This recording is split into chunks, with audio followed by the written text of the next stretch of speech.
Be yourself. That's the best body language you can have.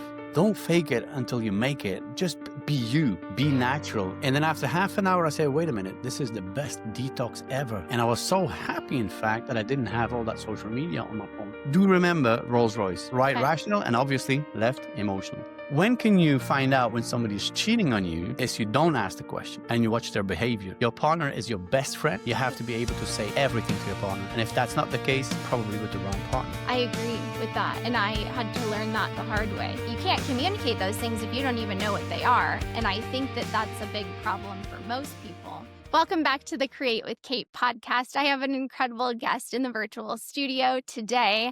He is a body language expert. He's a speaker. He's an author. He's a coach. He's worked with some of the best in the industry, including Tony Robbins and so many more, Jack Canfield. And I am so excited to have him here today, all the way from the Netherlands. Welcome, René, to the studio. Thank you for having me, Kate. Really appreciate that. Well, I'm so excited to be chatting with you because I told you when we were messaging in the DMs how I'm fascinated with body language, but I'm certainly no expert, right? But there's things that as I think about them, I'm like, oh, that makes sense. And that's what I mentioned to you with podcasting when you're in person. I don't like a table. And the knees, I feel like have to be, or the feet facing towards each other, because then I feel more connected. So like the angles of the chairs, it's really important to me that they're angled correctly, right? And the other thing I thought of today that I hadn't thought of before was, when you're on like a Zoom call with someone and they're not looking at you in the screen because they're doing something else. Yeah. Well, I have a lot of questions, but I guess knowing all of that, why do you think today it's harder than ever for people to connect because there are so many distractions and because they're not prioritizing that awareness around body language and really connecting and being present with the individual? There's a lot of distraction for sure, and as guilty as hell. There's all these social media platforms. There's a lot of the algorithms who push promotional stuff to your phone, through your computer, and then people get distracted. And I was in the Middle East in a country where there's no social media, only Instagram. I'm talking about Iran. I was in Iran. I was invited to do a DBA, Doctor of Business Administration, which is a university thing, and I arrived in the airport, and the only thing I had was Instagram, and I was so annoyed by it. I said, "Come on, man, seriously!" And then after half an hour, I said, "Wait a minute, this is the best detox ever." And I was so happy, in fact, that I didn't have all that social media on my phone. And that was for me the most beautiful proof that we get so much distracted from online things, and we can't avoid it anymore. It's there, and it's there to stay. I had a conversation with Mo Gaudat. Mo Gaudat is one of the guys who is very into AI. He's from Egypt, lived in Dubai. He wrote a couple of books about AI, and I said, "Hey, Mo, man, when is this gonna stop AI?" He says, "It's unstoppable." That also means that we get so distracted now about certain things, but the AI is making it even smarter and more smarter. So we're going to get more distracted about certain things. And then I think it's up to the individual to take a decision to say, listen, I'm going to go on social media from that time till that time, half an hour, 45 minutes, and then I'll cut it down. But therefore, you need discipline. And you need some common sense. And whatever is common sense today is not common sense to everybody. If that makes sense. That's for sure. Yeah. So, and be authentic as hell is the message here, is to be a human being still. I mean, if you speak to somebody, make sure the phone is not distracting you. And even if there's an important call coming in and I'm in an important conversation, I'll keep going into conversation. I'll call them back. But it needs a kind of discipline. And then in terms of real connecting, when we get back to the body language part of it, is that if you want to real connect with somebody, that you look into their eyes, you look into their, left eye, right eye, right eye. I'll explain it later how that works. But Oh, it's so important to connect with somebody and level with them. When you yeah. level with somebody, you will have conversations that will blow your mind. Mm-hmm. But how many people today, more than ever, when I ask the question when you have a conversation with somebody, do you pay attention to your tonality? 99% says Yeah. no. How many of you do pay attention to your body language when you communicate with somebody? 99% says no. Yeah, Mhm. wow. Why? Because do you realize that 90+% of all communication is nonverbal, which is tonality and body language? We go like, really? So yeah. But the distraction, as you mentioned, yeah, this it's amazing what it's doing to human beings. So, okay, I think that, oh gosh, there's so much to unpack there.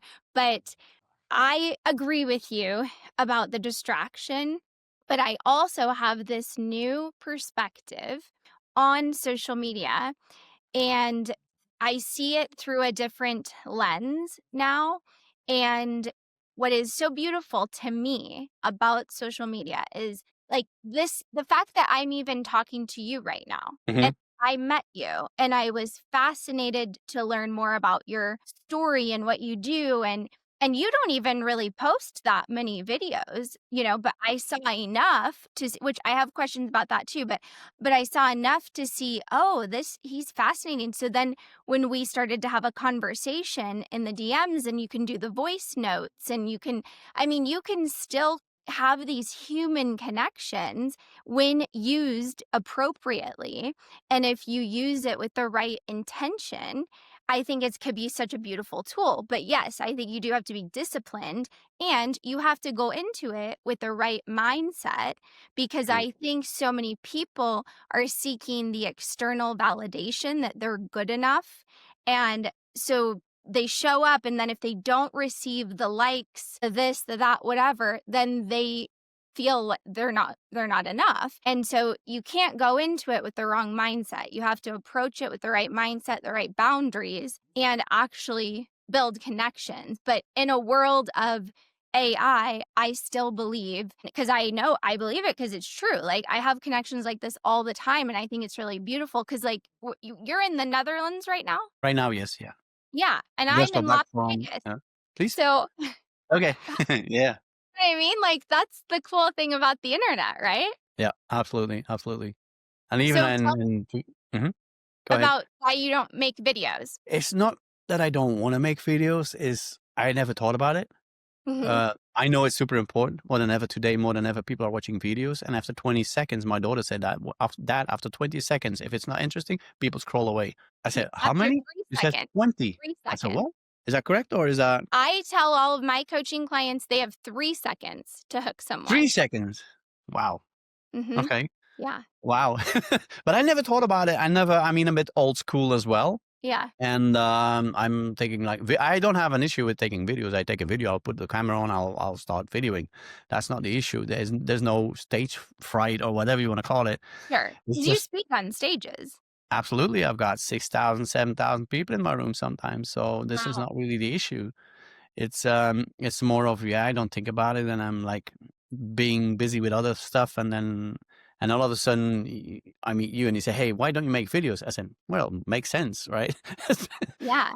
Well, Yeah. you know what I would do, and this is an idea for you. If you have the footage from your speaking engagements, if somebody captured you speaking, I would just repurpose that into short clips. And Yeah. then any of your future speaking engagements, I would for sure have you hire someone or have somebody film you and, put a mic on you, because that is the easiest way for you to capture content if you're a speaker. You Yeah. don't think about it because you're already doing it, and then you just capture the best moments. Yeah, last time I was in Thailand, I had 6,000 people. There were, like, I think 3 or 4 cameramen, Yeah. and they make a whole thing of it, and they gave it me on a stick. "Hey, sir, please, this is for Yeah. you." "What is this?" "Well, the whole footage." I said, "What?" They gave it for free. I mean, like, That's "Okay, thank you perfect. so much." You Yeah. should use that. Do you know what I think would be so fascinating too? If you made some videos where it like visually you could have like the green screen, and behind you or in front of you could be a video of somebody, that makes videos, anyone on the internet, right? And then you could break down the body language Yeah. and say, "Oh, this is a good video because they made this facial expression or they did this with their hand," or I don't know, whatever it would be. And I Mm. just 'cause I think that would be so interesting. Yeah, I did that once for Donald Trump. Oh, did you? Yeah, it's somewhere on my YouTube channel. I mean, very Okay. short. I mean, I think 30 seconds max. Oh, And perfect. he was not reelected yet at that moment. And then you saw the facial expression, especially the facial expression. The facial expression cells Yeah. say so much about a person. We call them micro expressions. Okay. And what you could read from his face was amazing. What can you read my face? Like, if you watch my stuff or, like, just interact, Yeah, like, absolutely. You can what read would anybody's my face. face what does my face say about me? I've been watching you for a while now. I mean, for a Mhm. while, I don't know, couple of Yeah, a weeks, few months. months. Yeah. Yeah. And what I see in you is your excitement, your energy, which is super high.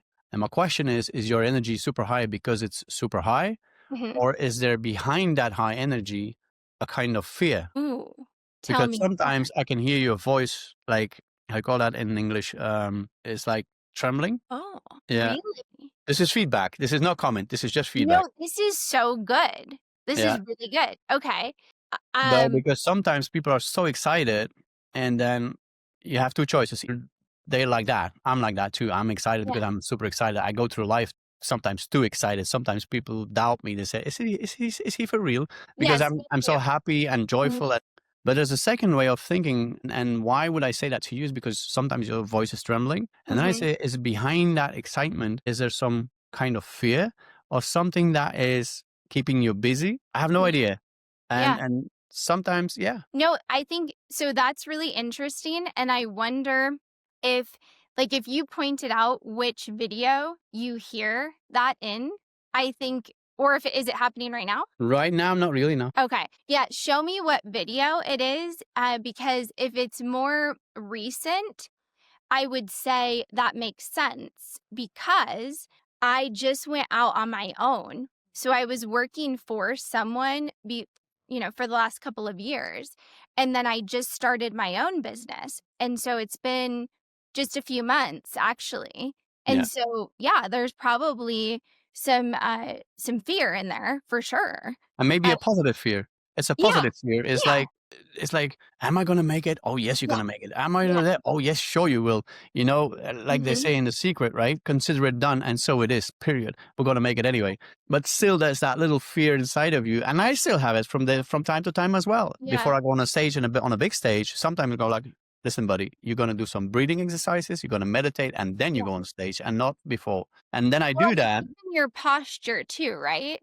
Like Yeah, your so when you do breathing exercise, I learned that from Tony, from Tony yeah, Robbins backstage.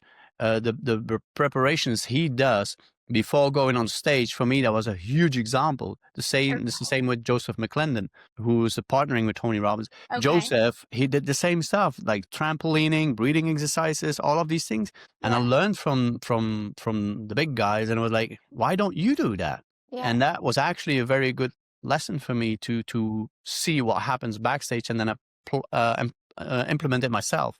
right, And before going on, nowadays I don't really do it anymore because I'm so comfortable with interviews and videoing. But in those days, I would before going on a Zoom meeting, I would do breathing exercise. I would yeah. meditate. I would do all kinds of crazy stuff. I love that. So Yeah. let's go back to Trump. Tell me what I guess describe to me this video and what you were breaking down about Donald Trump. He was in New York, getting out of the car, getting into the building. And obviously, there's people videoing, and there's people, I mean, it's normal. Um, and I saw a victory in his eyes, Oh, but also a fear and a kind of disappointment okay. because at that very moment, he got sued as well. Okay. And you can read that from the facial expressions, but also from the way he was all of a sudden he did like this. And then you Yeah. saw fear in so it's victory, but a lot of fear. And the fear probably came from the fact that he was sued for certain things, Mm, right? And as much as he is a big guy and he has lots of money and whatever, he's still a human being. sure. And as much as you can cover it with all kinds of expressions, when you have guys like me or Evie Pompuras from New York, she's a special agent in the New York police force. Mhm. She does lots of podcasts as well with Lewis Howes and stuff. And I Yeah. was listening to her one day and I was like, wow, she's so right. But you can read so much from somebody's facial expression. And that's what I saw, like victory, but fear and also a bit disappointment and a bit like discouragement and especially in the micro expressions. Yeah, for sure. Okay, so this is great. So how do we, when you're analyzing the face and the micro expressions, can you Mhm. kind of tactically break that down for us to understand? Yeah. So there's 264,000 different micro expressions in our face because we have so many muscles in our face. Yeah. But I would break them down to 7. And one of them is happiness. Somebody's happy. They're happy when they're genuinely happy, when they're smiling, when you have a genuine smile. How many people do you know that have that fake smile, right? Yeah. You're speaking to somebody and they smile, but you feel it in your gut feeling it's a fake smile, Yes. right? So you have surprise, you got smile, you got somebody who's disgusted about something. Mm, Politicians do that an awful lot. They're not aware of it. Um, then you have anger, okay. you have fear, Mhm. contempt. Certain Okay. leaders look at the crowd like so one nose goes up and they go look from above down. Uh-huh. Contentment, and there's so many micro expressions, but you have to first of all you learn them, and then you look at people. When I'm in the tube in the underground in London, for me, I'm like a kid in the candy store. I watch people. Right. Right? And although 90% is on the phone, still the reactions they have in their facial expressions while Mhm. watching the phone, it is amazing. It's amazing what you see. So, Yeah. okay, I love to watch people too. I've always, from when I was little, girl, I'm just fascinated by people. But so for me, it's almost like an energy thing where Oh yeah. I don't know how to describe it necessarily, but like I'll feel, I mean, sure, when someone moves their eyes, rolls their eyes, whatever, then you can tell what that means or that gives you a certain type of emotion.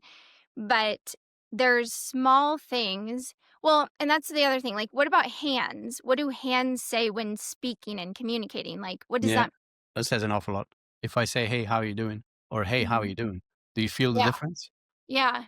Well, People look this like, sounds weird if yeah, you it's say like it like it's that, very dominating and 'cause it's like you're pushing me away. pushing you away. It's Yeah. arrogant. It's dominating. It's like a lot of these politicians in for example, Berlusconi in Italy in those days, he did that all the time. So super dominant. I asked myself the question, why do you have to be dominant? Are you insecure? Mm. Right? Yeah.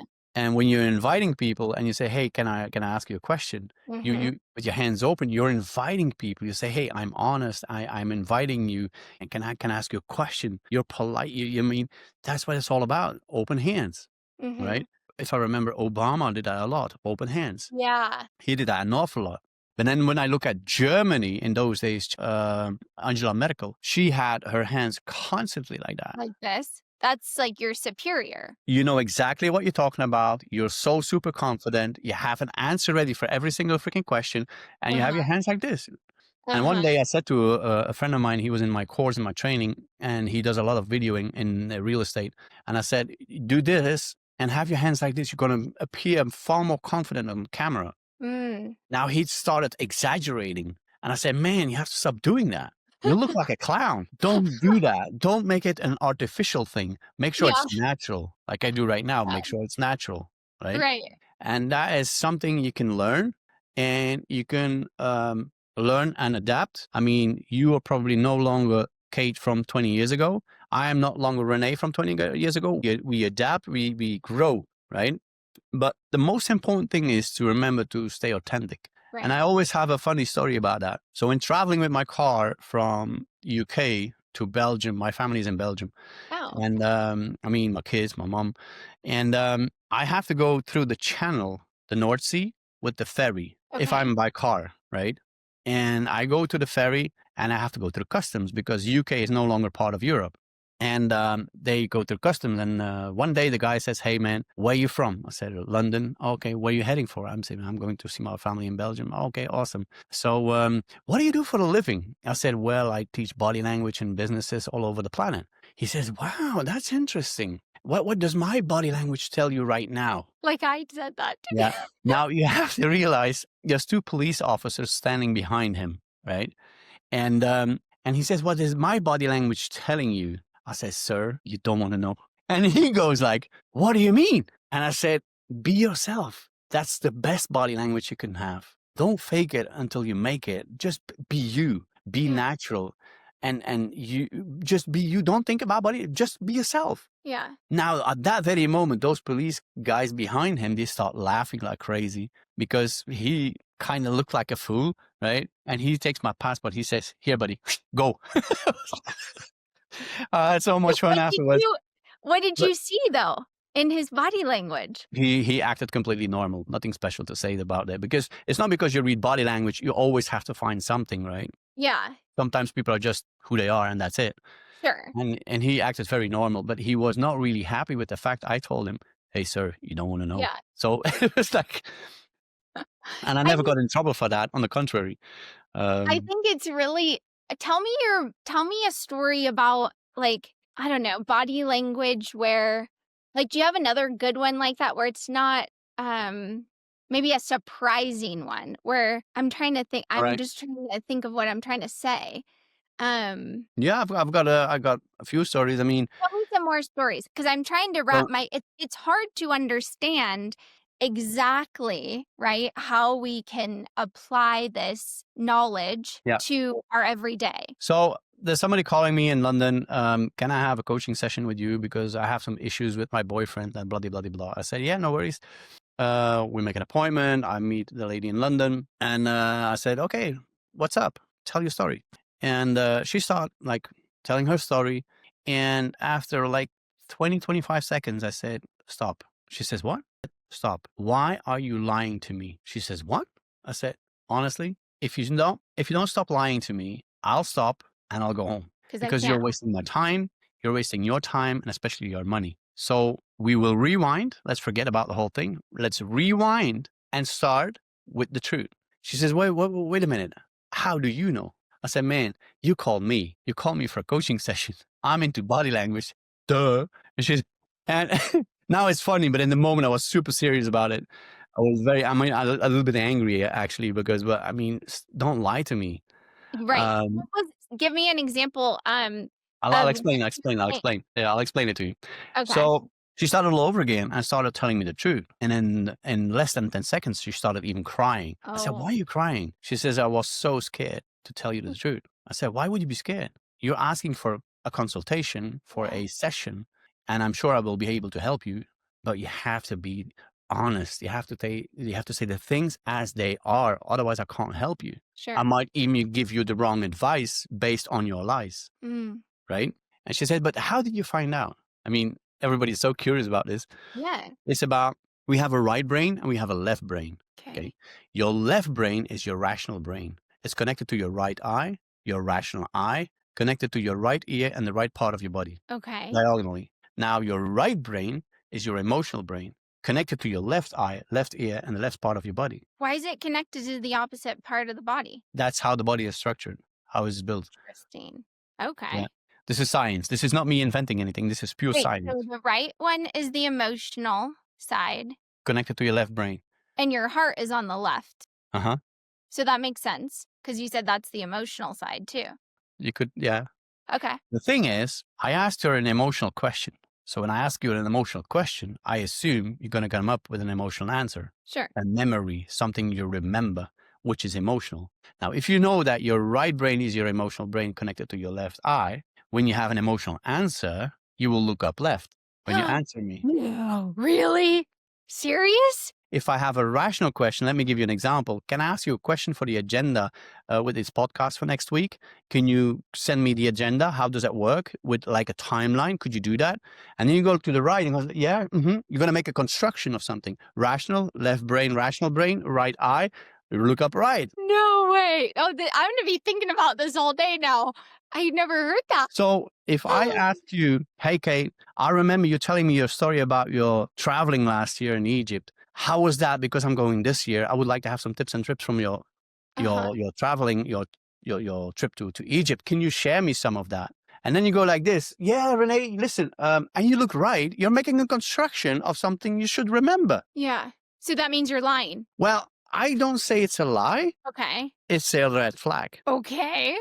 Oh, this If is I good. ask you five more questions and I've got four or five more red flags, then I can assume you're lying to me. Let me tell you why. There's an explanation to that. If I ask you the same question about that trip to Egypt and you look up right, you're making a construction. Maybe you have been so busy that day that you're making a construction of something you remember, but you Never constructed. really Okay. think about. Okay. Okay, so it's not really a lie, but for me, it's like kind of red flag. And then I ask you another question and another question and another question. And which questions? I would ask you open questions. Why, what, where, when, who, which. I would start my questions with those words. Yeah. So you have to come up with a story. If I ask you, Kate, why did you go to Egypt? You can't say yes or no.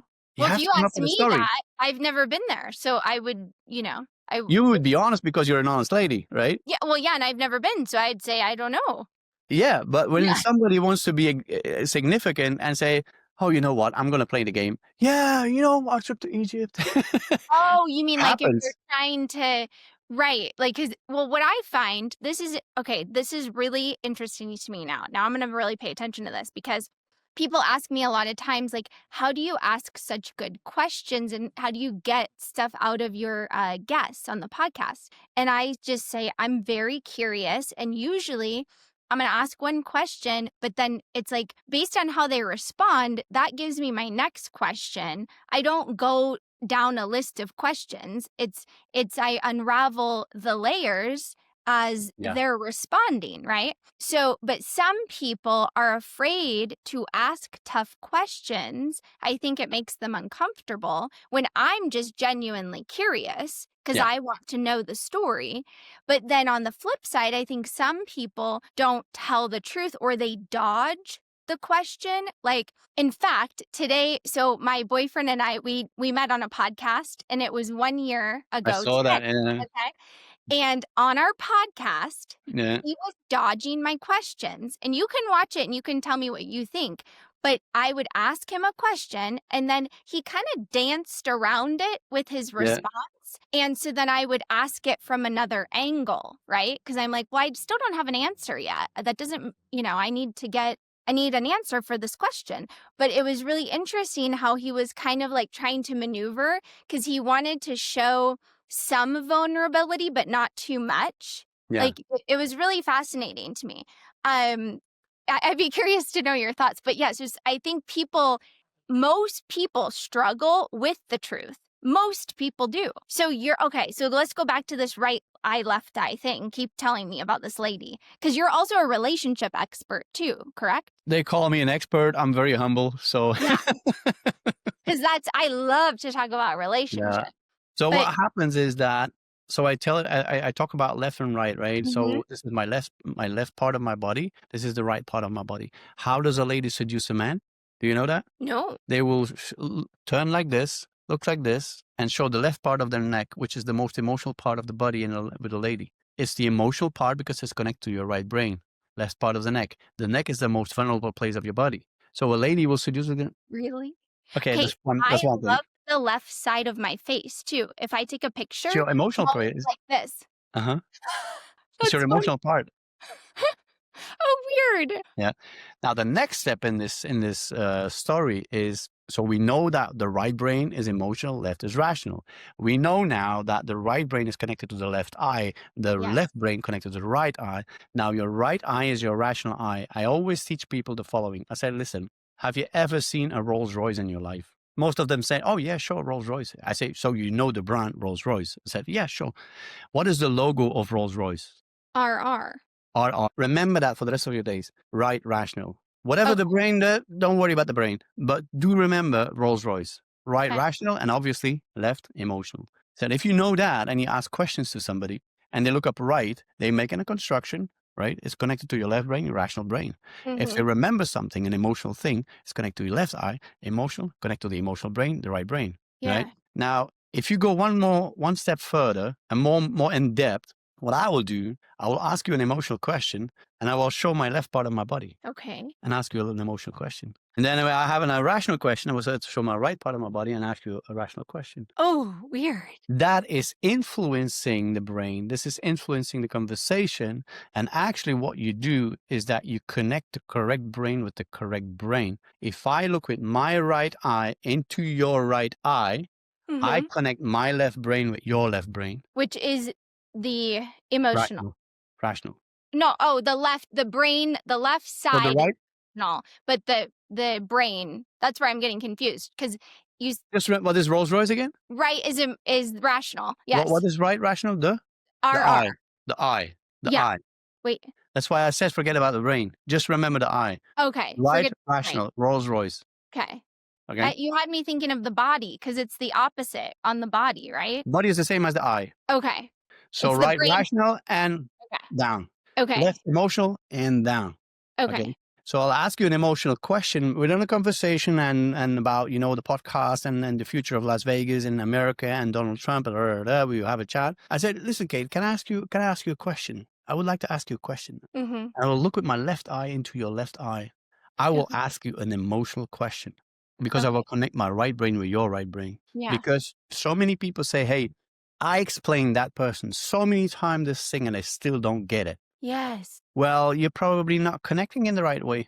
Could that be the truth? And if you connect in the right, if you know this knowledge, if you know this science, because this is science, this is not me inventing anything, this is pure science. If you know this science, if you know the brain study, how it works, how your eyes are working, your body is working, if you know how it works, how it communicates, and you use it in the proper way, you'll have conversations beyond your imagination. Yeah. Communication, and when I talk about communication behind your imagination, or I mean in levels of consciousness, Mhm. 80% lives in the survival mode.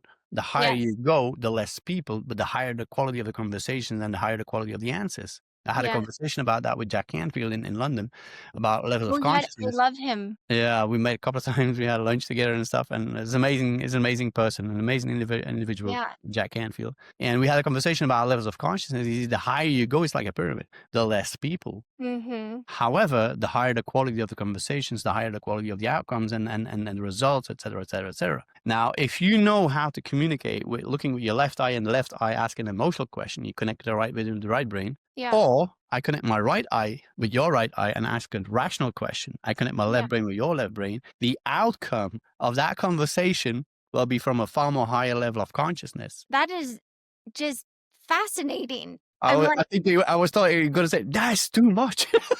I'm processing, right? Like it is a lot, right? To take in. Um but see now I'm like, "Oh, I'm looking to the right because I'm trying to think rationally in this because I'm trying to understand." So that makes sense, right? I'm not thinking of an emotional story. I'm trying to understand what you just When told you me. said, I'm not thinking about an emotional story, it was looking to the right. So you're thinking about a rational one. Right. I'm thinking of rational Yeah. But because when you said to me, I'm thinking about a rational story, you looked up right. isn't that You right were not, you were rational? not conscious of it. But right is rational, correct? Yeah, yeah, yeah. Yeah, But so you were really literally looking up right when you said it to me. that's what I'm saying is like that Yeah. makes it's why I said why I looked to the right. But if You I did. was You did it again. yeah, but if I'm emotional, if I'm trying to think of an Uh-huh. emotional story, I'm gonna go to the left, you said, correct? Correct. Okay, so let's go back to this. Let's talk about the line. Because I know you said you're just looking for red flags, right? Mhm. But common question I bet most people in relationships have, or if you were talking more about relationships, say on your Instagram, I bet you a lot of women and men would want to know about what are some signs if you asked your partner a question about cheating, what would be some indicators that are red flags? Would it just be like of where they would look and things like that when they're responding?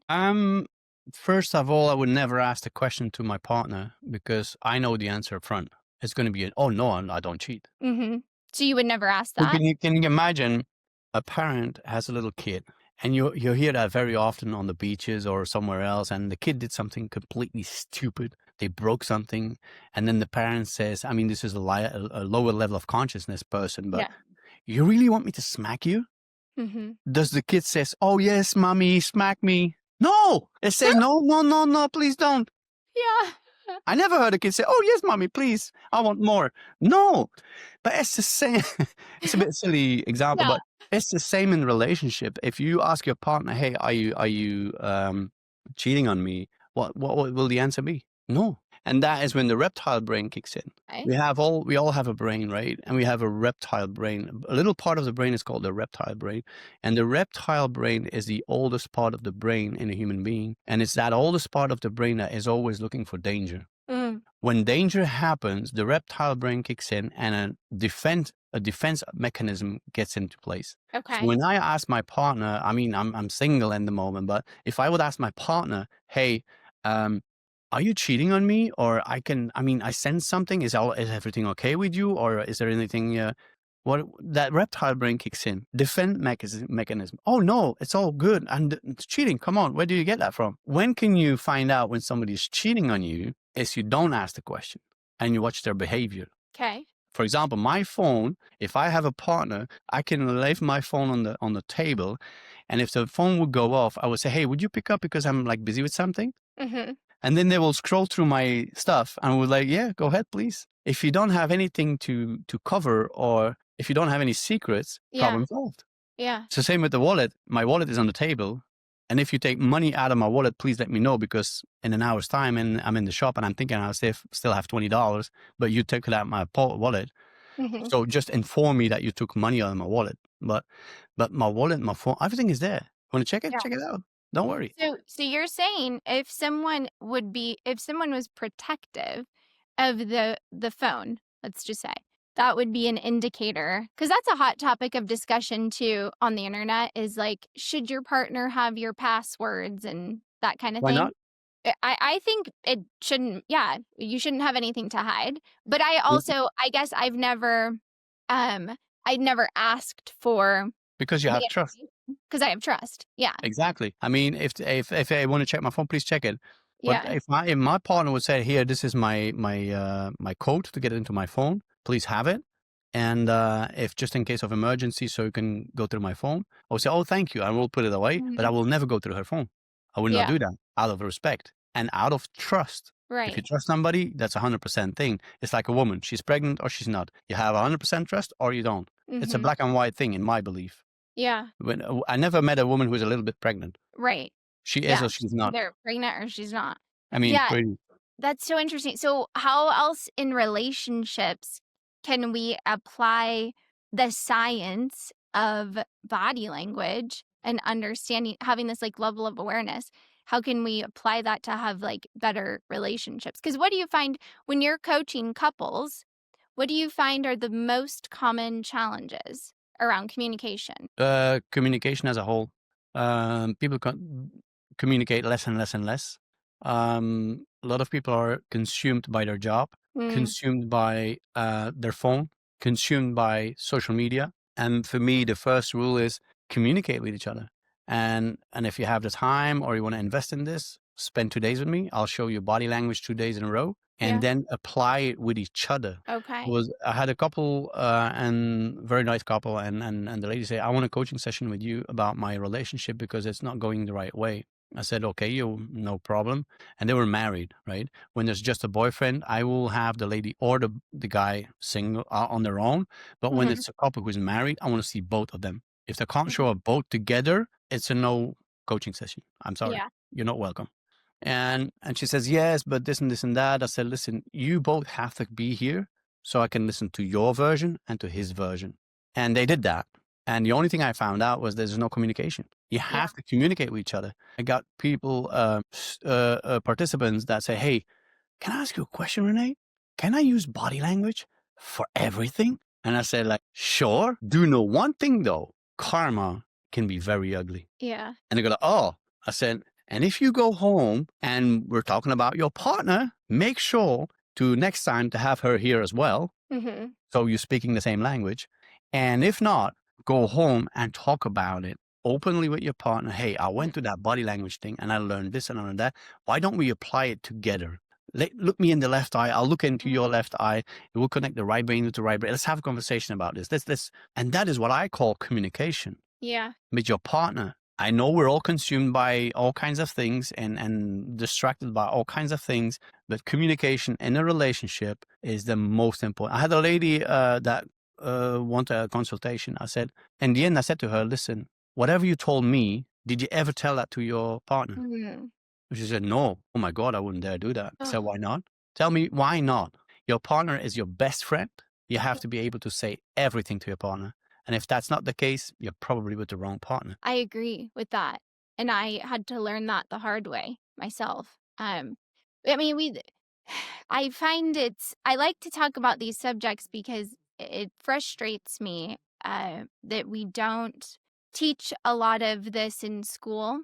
I think there should be more discussion Mm. of emotional intelligence and communication, and so I was married twice and divorced. The first time it was not very long, 5 months, and I was 23.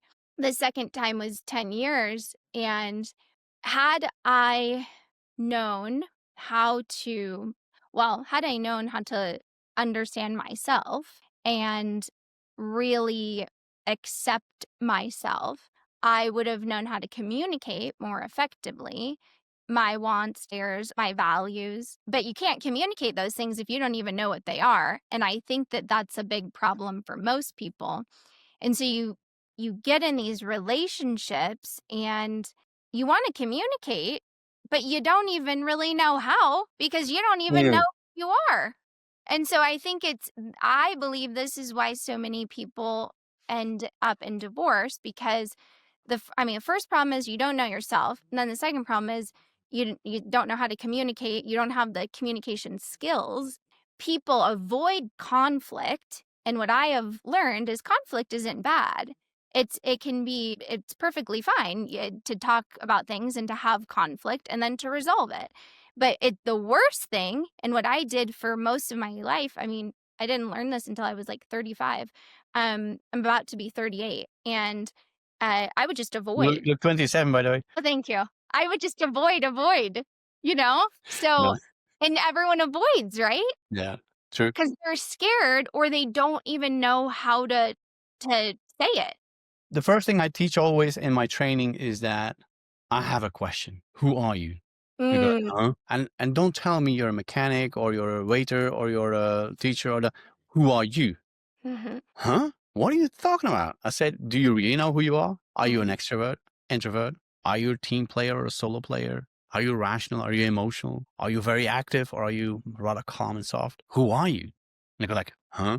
I said, and this is based on the DISC model. And this is, I was just gonna ask, yeah, which personality assessment do yeah. you use? It's a very simple thing because I don't want to go into this model, but I want to know that people know about themselves who they are. I you gotta listen to that podcast episode. We talk about this, the DISC model. Um, Tell me, because I know you're obviously very intuitive and aware. What am I on the DISC? I think you are an extrovert, team player, emotional. Yeah, and I'm like a strong I. Strong, yeah, Like, absolutely. pretty much all I think it's mostly I.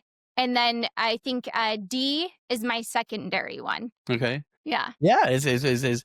But where's my whole point is, what was I going to say? I forgot Oh, it now. the awareness of oneself, of who you are. You were talking about them knowing who they are and Oh, using yeah, that. yeah, yeah. So that's the first thing I teach them, and I said, "Why is this so important to you?"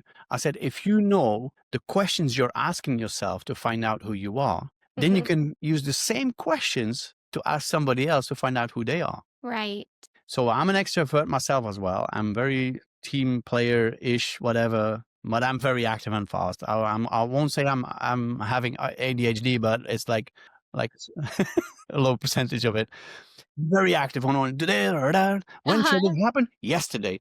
All of these things. I'm like this. But then I ask questions to people and I found out they're introvert, they're very solo player, and they're Mhm. super calm and soft and easy going. And they won't listen to me if I use my character in the conversation. What I Okay. will do, I will speak their language. I will Okay. speak introvert language. I will speak solo player language. I will Mm. speak calm and soft language. That way I will level with them. Yeah. First way of leveling. Then I will look with my left eye in the left eye and ask Mhm. an emotional question. Like what? And up on the reaction, an emotional question, and then up on the reaction, they look left or right. I will base my next question, and it's always open questions: what, why, where, when, who, and which, because they have to come up with a story then. And Sure. based on that story, I continue my questioning. What I did is that I level because I speak their language. For example, I am a red in the disc, and I'm speaking to a green. I will speak green language. I will look in the left eye, right eye, right? Yeah. I would ask the correct questions connected to my eyes and your eyes, etc., etc. Each time I do that, I level. I level with my language. I level with my eyes. I level with my questions. I level constantly with you. Yeah. Once we leave the conversation, you know what you will say? Man, this is the first person that understands me. And you know Yeah. what I did? I only asked questions, Yeah. but I asked questions in your language. And I'm not talking about English, Dutch, or whatever. I'm Yeah. talking about your language and your character. Mhm. So each time you level with somebody, and then the last thing you can add to it, but not a lot of people are aware of that, is mirroring and matching. I was gonna ask you about Yeah. mirror. Yeah. Yeah. So I would mirror you, and then I will stop mirroring you, and before you know it, you will be mirroring me. That means that we have a connection from a far more higher level. Okay, explain that. Go into more detail for people listening and watching. Okay. So, for example, you're speaking to me with open hands. I Mhm. will answer you with my open hands. Mhm. And I was like, Renee, I'm curious about something. Can I ask you a question? I would Uh-huh. say, yeah, sure. Tell me all about. Uh-huh. So what I do, I copy paste you constantly. Yeah. 5 times, 4 times, 5 times, 6 times. And all of a sudden, before you change, Yeah. I change. And Okay. 99% of the times, you will copy paste me on a subconscious level. Interesting. And that So is a higher level of connecting. how does somebody use this in, say, high ticket sales? What do you mean? How they use that? Well, because you could apply this, right, to have a deeper level of connection. You can So apply it in any situation. that way, so if you have a prospect on the call, because this is a big thing, right, in the coaching space, then you have to not just ask the question. I mean, we didn't even get into tonality yet, but you have to, if you're on Zoom like this, you've got to be aware of the body language, True. the Yeah. eyes, the questions, and then how they're responding to you with their answers to try to connect. Because the whole point would be obviously to connect and build trust so that they can hear the pitch. They're open to receiving it, because otherwise it's just words.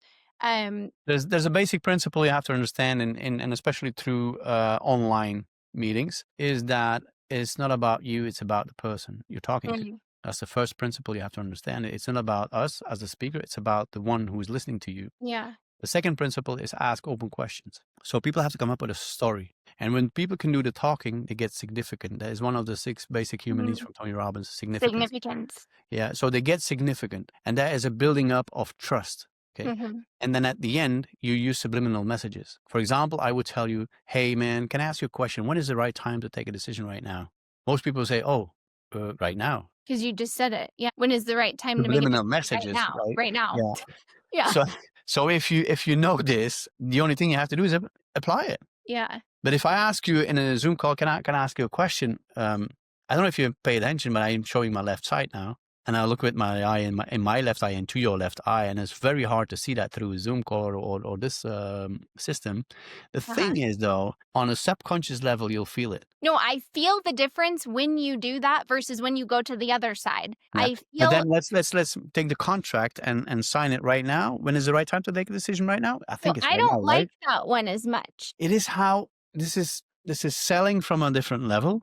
Yeah. If you're into hard selling, or you say I'm not really into hard selling because I Yeah. don't like to hard sell, I don't. and there's a different way of doing it.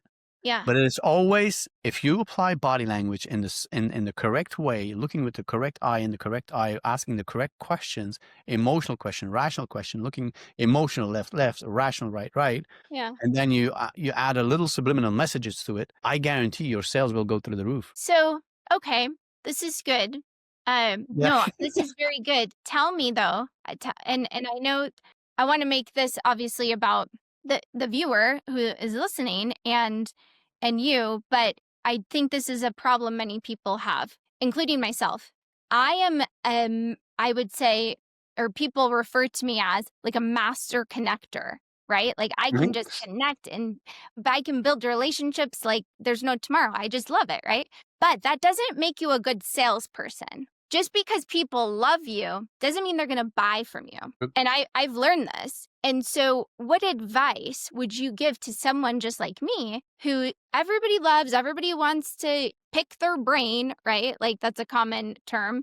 Uh, but how do you get people to take action so that they can get transformation and not just feel inspired and want to be in your energy? It's always about your customer and not about you. Mm-hmm. Your customer is the most important person. So by asking open questions, you ask for their opinion, they get significant. So questions, questions, questions. Let them do the talking. Make sure you base your questions in such a way that they talk themselves into it. Okay. For example, I would ask a person, why are you here? That would Well, be like number one yeah. question. Why are you here? Well, I heard so much about you and, I want to dive into body language. So, Mm-hmm. okay, that's interesting. Why would you like to dive into body language? Well, body language, I heard is the most, the highest percentage in communication is body language and intentionality. And so I want to know more. And then, so, okay, that's interesting. So why, for what reason would you use body language in the near future? Or tell me, I want to know. Well, okay, can I ask you why? So just Yeah. keep unraveling. Yeah. So you're telling me that this is super important to you, and I make a resume of all their answers in a very short Okay. way. I like that. Make a So, resume of their answers. so if you're telling me that this is important for this, and this is going to be a part of your job, and so I make a resume of all the answers. Mm-hmm. What would be holding you back of doing business with me? Mm. Mm-hmm. Nobody wants to be held back. Yeah. Nobody wants to say, "Oh well, yeah, because they already gave all the answers why yes. Sure. There's not one no in it. The less no's, the better. So there's yes, yes, yes, yes, yes. And then you say, okay, is there anything holding you back from, doing business with me? Well, Renee, you're kind of expensive, man. Yeah. I can't afford that. Mm-hmm. I said, Then John, what? listen, if we can take care of that, what would be holding me back of doing business with me? You would take care of that? I said, let's suppose we take care of it. What is holding you back of doing business with me? Oh, well, time. I don't have that much time. And then I was like, okay, let's say we take care of time. What's holding you back of doing business with me? Well, not really anything besides those two. I said, well, congratulations. I shake hands. I'll take care of the money and the time. Don't worry about it. Let's Yeah. close the deal first. Yeah. Because once you close the deal, there's like a ton of stress falling off their body Mm. because they took the decision. Right. Okay. And once they have taken the decision, then you case, John, one more thing about that time. Let's figure this out. Do you have time right now to do that? Oh, yeah, sure. And then you have to be prepared for that, right? But Mm-hmm. when you know that most of the time it's about the product, it's about the money, or it's about the time. These are the three major Sure. obstacles people are afraid of. But if you can solve that for them, and you know that up front you will get those questions or these statements, what's your problem? You should be selling.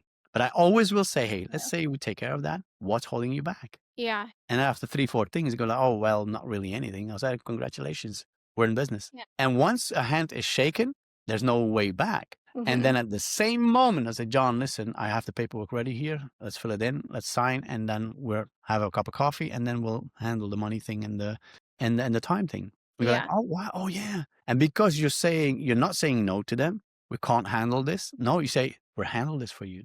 And 99% of the times it is handled. And people go like, wow, I'm so happy I took that decision. I know because so many people struggle to just make decisions, period, because there's so many choices. This is another real problem today.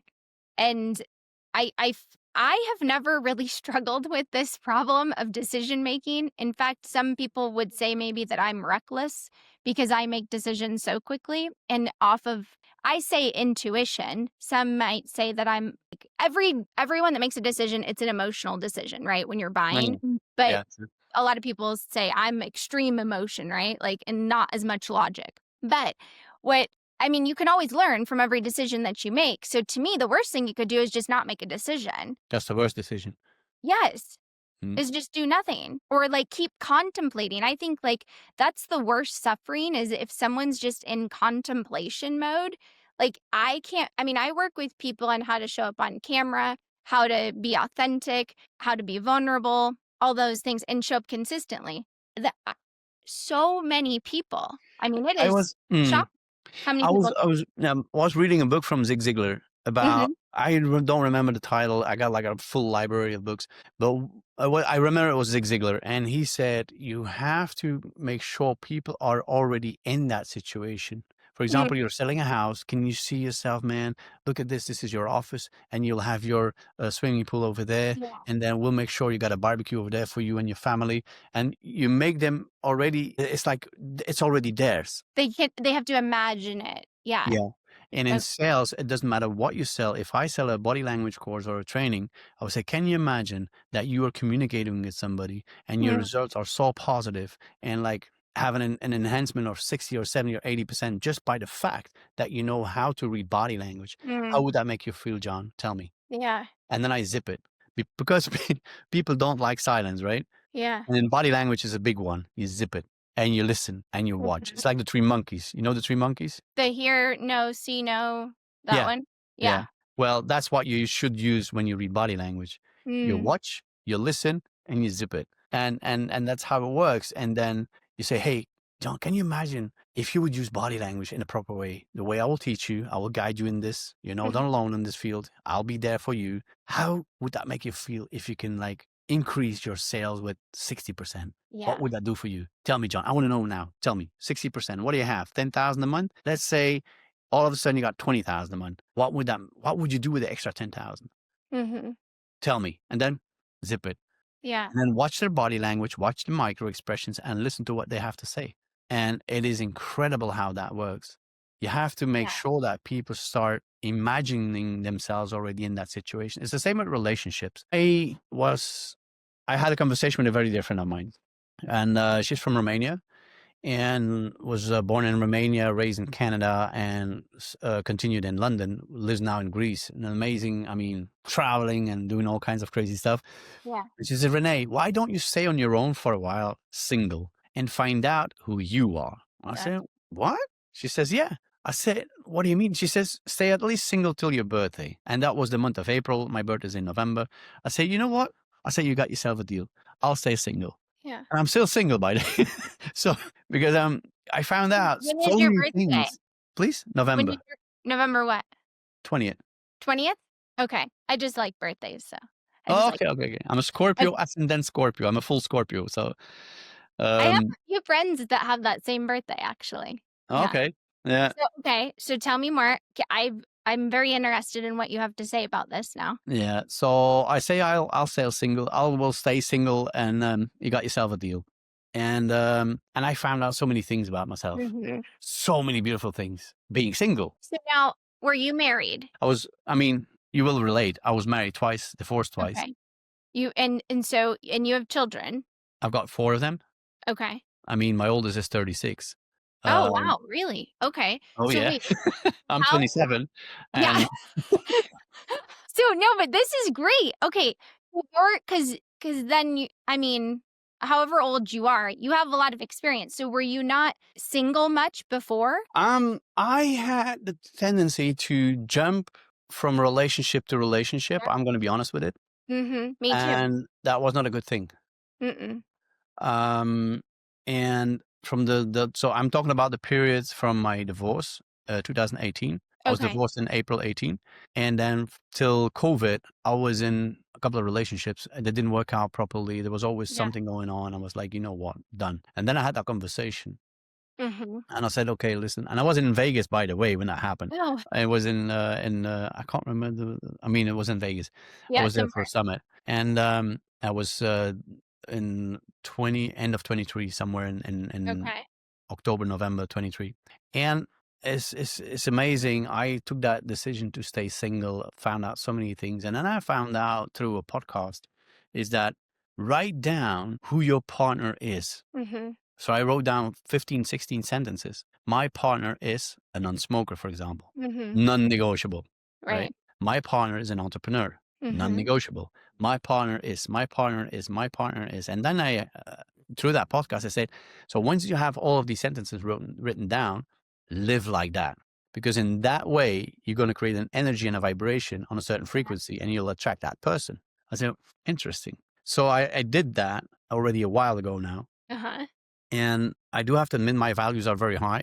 The reason I'm probably still single, but I'm not going to lower my values anymore for anything or anybody. No. Because in the long run, that's a time bomb, right? That's a Yeah. time bomb that will explode sooner or later. Oh, So what? absolutely. Mm.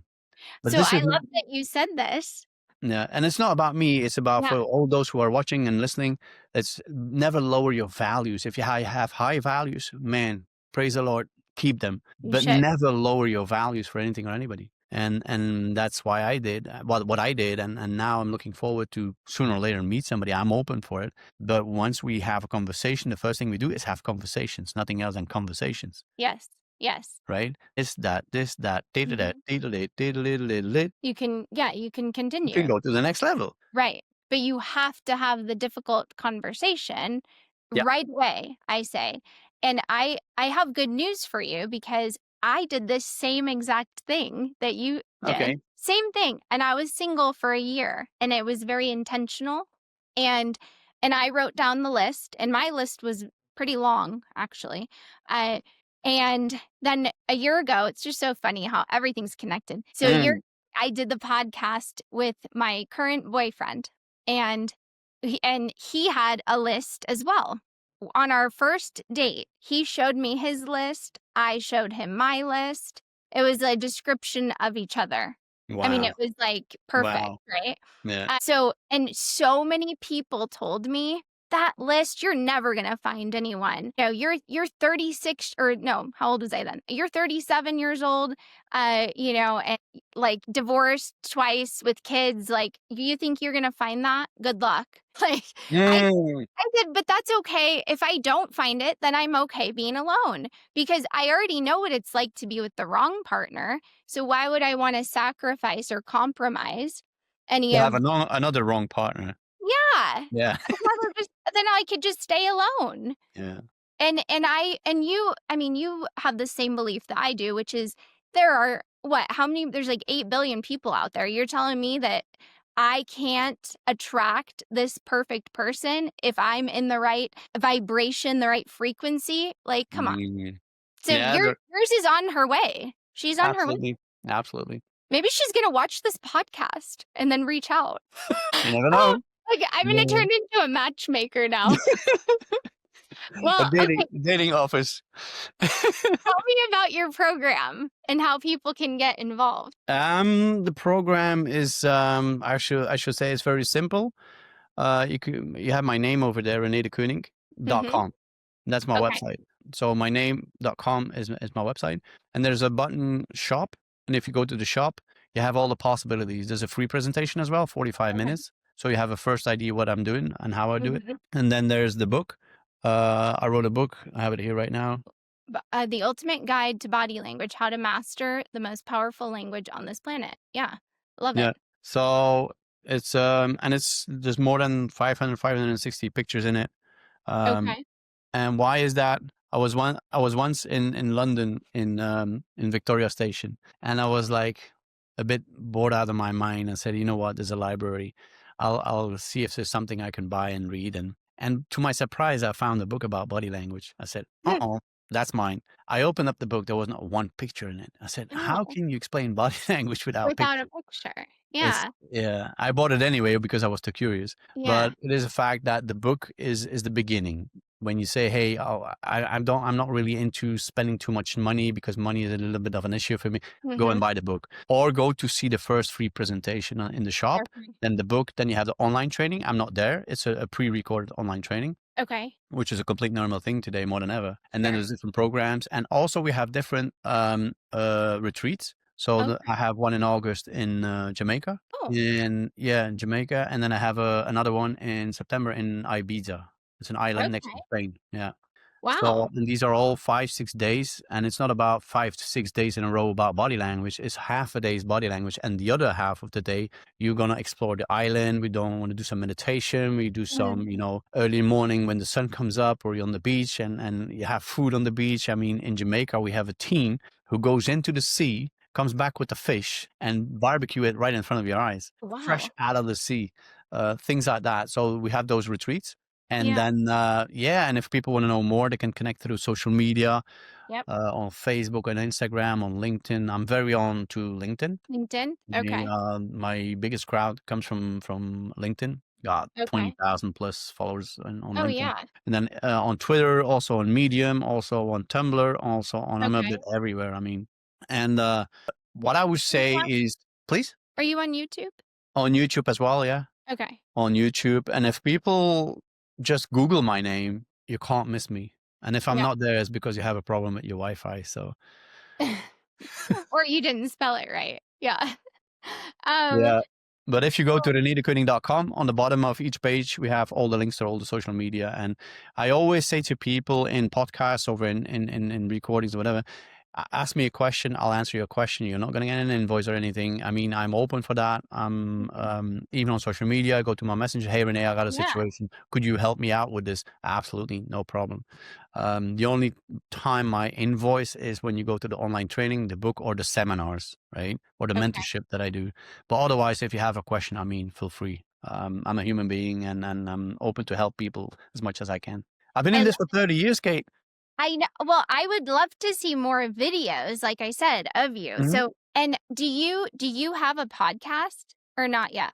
Because Yes, I think I think what would be so great for you would just be to do these podcasts just like this, and it's very simple on the back end, especially here in Riverside, to just get these clips Mhm. and, I mean, I just think that would be so efficient for you and such a great way to share the message, help more people because you're doing what you do best, which is just interacting with people, explaining instead of just sure, I mean, you could pick up the phone and film your own video, of course, but I think this is a very efficient strategy for you, and you could interview I mean, fantastic, yeah. on February 8th, I had a podcast with a guy from Portugal, Okay. and the guy who's responsible for the fact I quit smoking so many Oh, years ago. Yeah, we're still best buddies. And he used to be security for Tony. I was security for Tony. Yeah, we were two bodyguards, and we met in a very special way. I don't know if we still have time because it's like an hour and a half. No, no, an it's hour. okay. 20. Keep going. I think I'm okay on my time. You Um, okay? let me see. Because I want to hear the story. You know, I just saw Tony, uh, but like last week or the Oh, week wow. just Okay. recently for the Yeah. first time.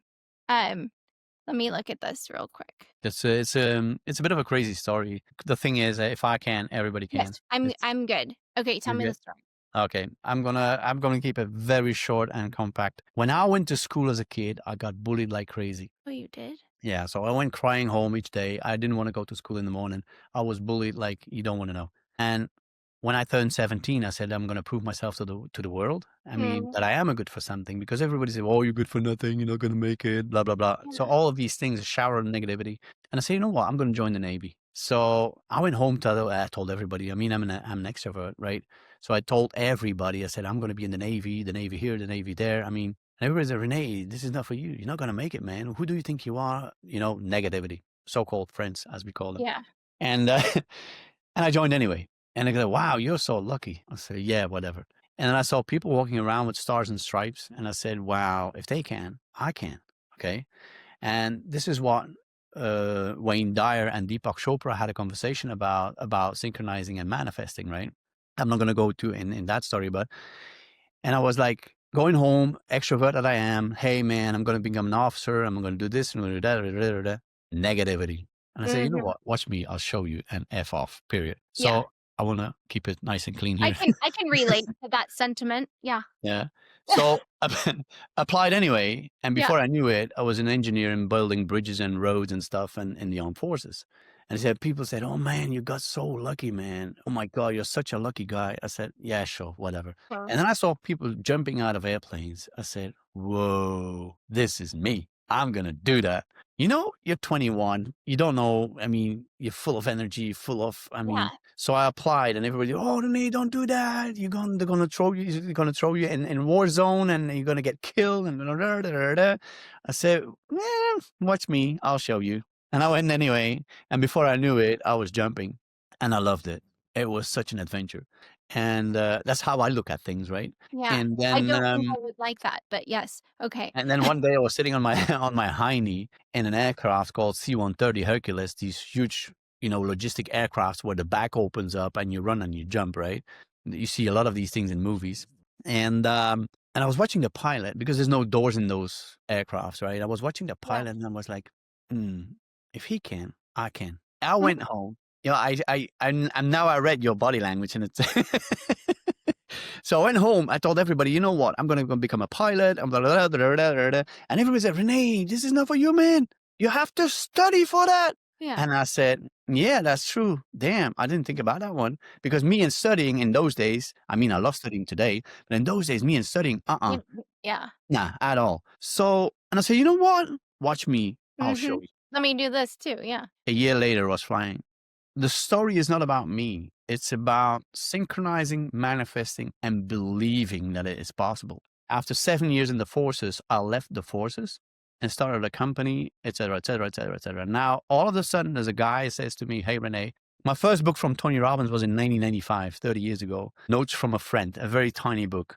You can read it in less than 2 hours. Okay. Notes from a friend, Tony Robbins. Amazing little booklet. And I read it and I was like, you know what? One day I will collaborate with him. And my friends and family said, Renee, is it never enough for you? I said, that has nothing to do with it. It's just a dream. It's something that Yeah. I synchronize with. I can see myself already. Renee, this is not going to happen. Who do you think you are that he's going to make time for you? He says, Mhm. he's probably not going to make time for me, but I will make sure I make time for him. Yeah. Yeah. Anyway, I started thinking about this, meditating about it, praying for it, etc., etc. Nothing happened. I said, you know what? Forget it. Now, years later, I get dragged to Unleash the Power Within with Tony Robbins. Friends of mine, Renee, you have to come with us. I said, no, no, no, no, man. Time and money. I don't have the time. I don't have the money. And besides that, 4 days it was in London. 4 days in London. I was still in Belgium at that time. So 4 days, that means I have to stay 6 days. I have to pay for my hotel, my Yeah. food. Food is super expensive in London. I'm not going to make it. I'm sorry. Come on, man. You have to come. Da, da, da. Anyway, they convinced me and I went. I had an amazing time. I was going to change the world afterwards. I mean, I was going to put the world Mhm. upside down because you come out of that Oh seminar. yeah. You're hyped. Yeah. Yeah, and they even say to you, when you go home, don't try to convince anybody about what you just saw the last 4 days. Because they're gonna think you're crazy. Yeah. Yeah. So I went home and was like, wow, I was all pumped up and excited and full of energy. And then I found out in Europe, they have the Yes Group. And the Yes Group is a peer group that keeps the Tony Robbins energy and momentum high. Every Oh. month, they have a meeting. And that was in London, Norwich, Nottingham, in Birmingham, in Oxford, everywhere. They had these Yes Groups. And I was like, okay, let's join some of these groups. And then all of a sudden, I found out there was a Yes Group in Brussels. Okay. And I said, oh, no, well, I'm going to go to Brussels. I'm in Belgium anyway. So Brussels for me is the closest. Went there. And I was sitting there listening to a Portuguese guy doing a workshop of an hour and a half, 2 hours. And then afterwards, we met in the lounge of the hotel. And he says, hey, man, did you enjoy it? I said, yeah, it was quite good. He says, did you learn something? I said, well, here and there, we're in the same industry. But the way you did put it on stage there is different than I would put it on. And it's Mhm. very interesting. Your perspective, yeah, it inspires me. He says, okay. He says, and we started talking about the past and history, boys talk Sure. and, about the armed forces and blah, blah, blah. And then he says, can I ask you a personal question? I said, well, yeah. He says, how many years have you been smoking? I say, excuse me? That day was the worst day of my life. Do you know why?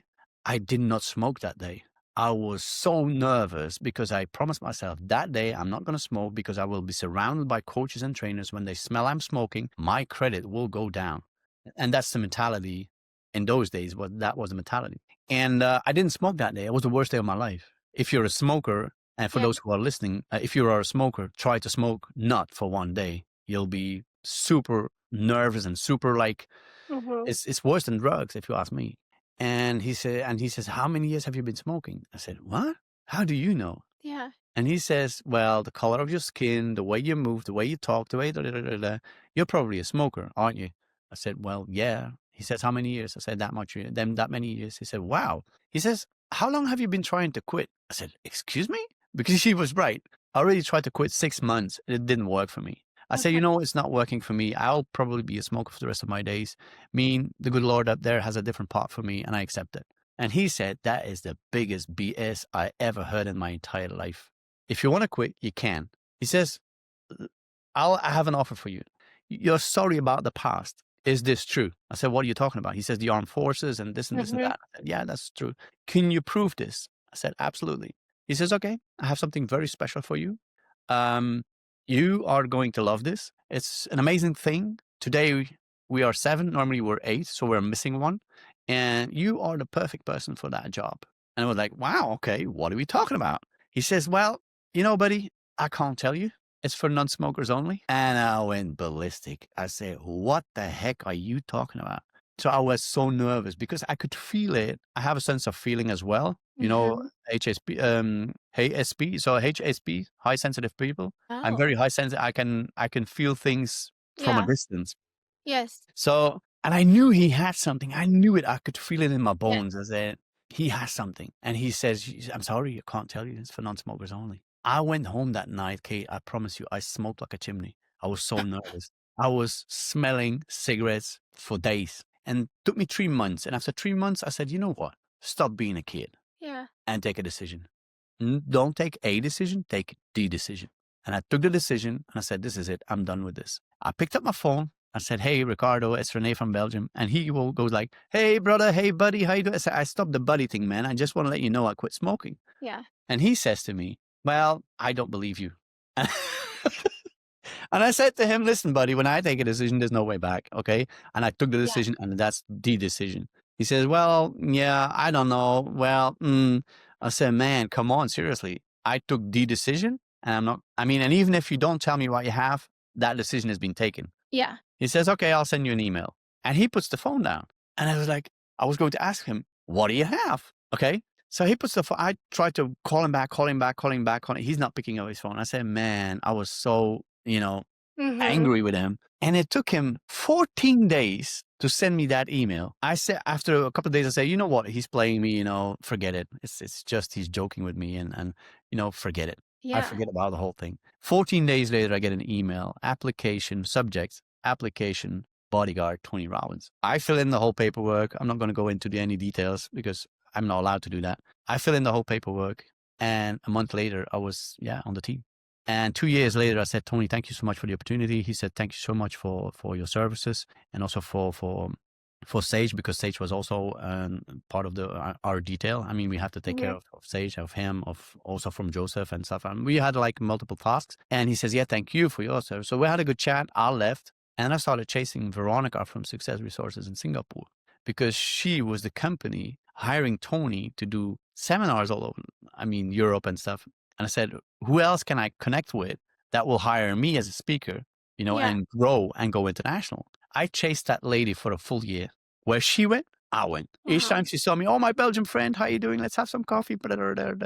And I wanted to connect. And this is also a part of business. You have to connect with people. If you Yeah. don't connect with people and build a strong relationship, if I would have asked her, like, I want to be a speaker in your company, she would have said probably no. Mm-hmm. You have to build a bond. And for the full year, I chased her everywhere. There was seminars with T.R.F. Aker. There was seminars with whoever, Robert Kiyosaki. We had Richard Yeah. Branson. I didn't go to the seminar. I wanted to see her because Yeah. she was the big boss from that company, Success Resources in Singapore. And the last time was after a year. I remember it very well. I was in London and I met her again in the hotel. It was a T.R.F. Aker thing. And she said, oh, my Belgian friend. I said, hey, how you doing, Veronica? Yeah, we had a chat, had a cup of coffee. And I said, Veronica, I got a question for you. She says, what's up? What's up? What's going on? I said, are we in business or not? Mm. And that's why you just earlier in the beginning of these podcasts, you said the hard questions, right? That Mm-hmm. was the hard question. I said, are we in business or not? And she looked at me and she left.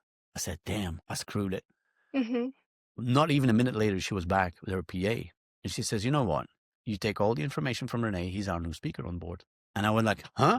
She says, you still want it, right? I said, yeah, absolutely. And that's how I got into their organization. And then from their organization, I was asked to do previews for Tony Robbins. So I did Tony Robbins preview sessions, UPW, that is, 3 hours preview sessions all over the planet.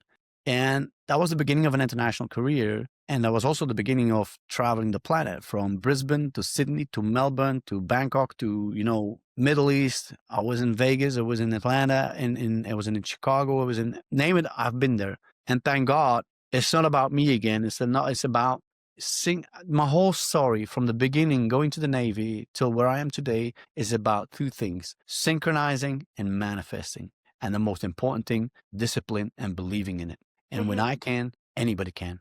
Because you know what my basic diploma is? Mm-mm. I'm a certified chef. I love this story. It makes me a little emotional. I'm a cook. Yeah. And if I can, anybody can. But you have to synchronize with the thought. You have to manifest it, believe it, and then have the discipline and work your butt off. And Right. sorry for my French, but right now, as we speak, I still teach body language all over the planet. But I have my resorts on the site that I'm building. I'm now going to start building the resort in Dubai. Oh, A wellness resort, an ecological wellness, health, and luxury resort. With log wow. homes and all kinds of things. It's a plus 25 acres. We're going to put log homes on it and Oh, stuff. that's And wellness. amazing. We're going to implement stem cell techniques, reverse aging techniques. We're going to put all of these things in there. It's a huge thing, and it's big. And people say, after so many years, are you still on this? I said, yeah, absolutely. Wow, you're still doing this? I said, yeah. Because you know what? I synchronize with the thought. I'm manifesting it. I believe in it. And I got the discipline to connect with different people, to travel to different countries, to get the money or the funds to start building it. Right. Because what happened up front, the basic work, like connecting with the companies and everything has been settled. The only thing now is the finances. Yeah, but René, you've been on this for so many years. I said, yeah, amazing, isn't it? And I'm still on it. Wow. Yeah. I mean, 90% of you guys will already have quit after 1 year or 2 years. Right. I mean, we all know the story about Colonel Sanders and KFC, right? Yes. Same story. He was in his 60s. And it's not about me. It's not even about you. It's about the system you use and the belief system you have up here. It's about It's synchronizing, manifesting. It's so true. I mean, I can feel your story on many levels, and I connect with it personally, which is how I know other people are going to connect with it too. But, my father died at 57 years old. He had a heart attack. Wow. He was a smoker. Mm. He Wow. always wanted to be like a motivational speaker. But then, he had a heart attack and he Yeah. was gone. And just hearing how you quit, I think is powerful, number one. Because I know so many people struggle with that. But because really the mind is so powerful, right? Like whatever you can believe, you can achieve. I know this to be true because of just what has happened to me ever since my dad has died. Because when he died, then I was like, okay, I'm going to live. Like, I'm not going to have any regret. I'm just going to, go after everything I want. That's what my life, I've had massive growth ever since 2019 and opportunities and connection. I mean, just, it's crazy, right? And I'm a huge fan of Tony Robbins. Actually on a coaching community call that I had a couple weeks ago, everyone was like kind of giving people feedback, and they said to me, you really give me you're kind of like a girl Tony Robbins vibe, which I was like, I'm honored, to hear that. Yeah. But so I have this vision of being on stage, more stages, because I've done a few, but this is new for me. But being on stage, being able to share my dad's story. And I want families to reconcile, because there's more to the story with my dad, but I want them to reconcile. I want them to forgive. And so many families don't talk to each other over stupid things. And I think it's terrible. And so, I want to continue his legacy, even though his life ended, and for people to believe that no matter what, you can do anything. Because even me coaching, that was never in the cards, I guess, as far as what I thought I would be doing. But when you have ideas, you put them out there, and then you you have to, I think it's intuition though, too. Like you said, you have to know, like you had that feeling about that guy. You just felt it, right? Because if you were in your rational brain, you would have been like, this guy's crazy. I have no clue what he has for me. He's telling me to quit smoking, but I don't know what this is for. Mm. That took a lot of faith on your side, which to me, you were listening to your heart. You know what is? There was once an entrepreneur, a business owner, multi-billionaire in the U.S., and he said, "When the dream is big enough, the facts don't count." Mm, And my dream was really I wanted to get rid of my smoking. That was mhm, my big dream. But what was even bigger is that I got that email and I was like, I always wanted to be close to my mentor. I couldn't get any closer. I was walking at 1 meter behind him yeah. or 2 meters behind him. And I did that with him, with Joseph, with Keith Cunningham, who is on Business Mastery, who is explaining accountancy. I Mhm, was with Keith Cunningham a couple of times. And when you can't get any closer to your mentors than that is a wild dream. mhm, And that was my dream. I wanted to get as close as possible. And when they offered me that opportunity, I went like, damn, thank you, God. I'm so yeah, grateful. Right. right, And it's not even about Tony Robbins. It's not about me. It's about, again, I will continue saying it. It's not about me or not about that specific person or thing. It's about having that discipline and just freaking do it. mhm, They asked me to go to Thailand in 2018, and I was in the middle of my divorce, yeah, and yeah, and on top of that, the organization who hired me, they said, "Renee, we're not going to pay you." I said, "What? What are you talking about? No, we can't pay you. We're not going to pay your hotel. We're not going to pay for your speaking gig." But you're invited to speak for a huge crowd in Thailand. And whatever you sell from stage, the biggest part in percentage, I'm not going to express it here, but will come to our company. You get a small percentage of what you sell on stage. mm, Wait a minute, when I sell on stage, that means I will have to come back to Thailand to deliver what I mm, sold from stage. yeah, And you're not going to pay for that neither, right? No, not at all. I said, decision time. right, And I said, you know what? I'll do it. So I flew to Thailand, paid for my hotel, paid for, and I do have to admit, Thailand is not that expensive. It's a mhm, very, cheap country. If you have $10 and you go to the supermarket, you got like two products, right? In America. oh, yeah, if If you that. go with $10 in Bangkok, do shopping, you need two carriages, right? Oh, Yeah, it's crazy how cheap things are yeah, over there. But anyway, and I sold, I think about 30 training sessions from stage okay, and XYZ percentage went their way, and then I got the rest. And I went back a couple of months later to deliver the trainings that I promised that I sold from stage. When I look at it, the whole thing, everything together, my expenses, my, everything, the financial part, right? mhm, I had a zero operation. But what I did have, I had footage, I had followers, I had right, this, I had that, and I had the experience. yep, And I was in Thailand. Never been to mhm, Thailand before. I went to temples. I went this. I had a couple of days off as well. yeah, I had free security. I mean, and from Bangkok. So they said to me, "What do you want to visit?" I said, "Wait a minute, you're from here, not me. You yeah, should show me around." yeah, You don't know anything about Bangkok? I said, no. I'll say, well, we'll take you. And they showed me beautiful parts from Bangkok, yeah, the old Bangkok and stuff and, the traditional things. But yeah, the thing is, it's about sometimes you have to take decisions and you're pretty sure you're not going to make money. mhm, You're probably going to pay for it. yeah, But what comes afterwards, I see this as an investment, not mhm, as a loss. It's an investment. mhm, And that's what I did with most of my UPWs that I did, and most of my, the people I met in my life. I didn't get paid for it, but I gained so much in the mm, end, in knowledge, and spiritual knowledge, and rational knowledge, but also in my traveling, also in all so many yeah, things. And now today, I charge people, yeah, and when people say, "Well, you're expensive," I say, "You know what?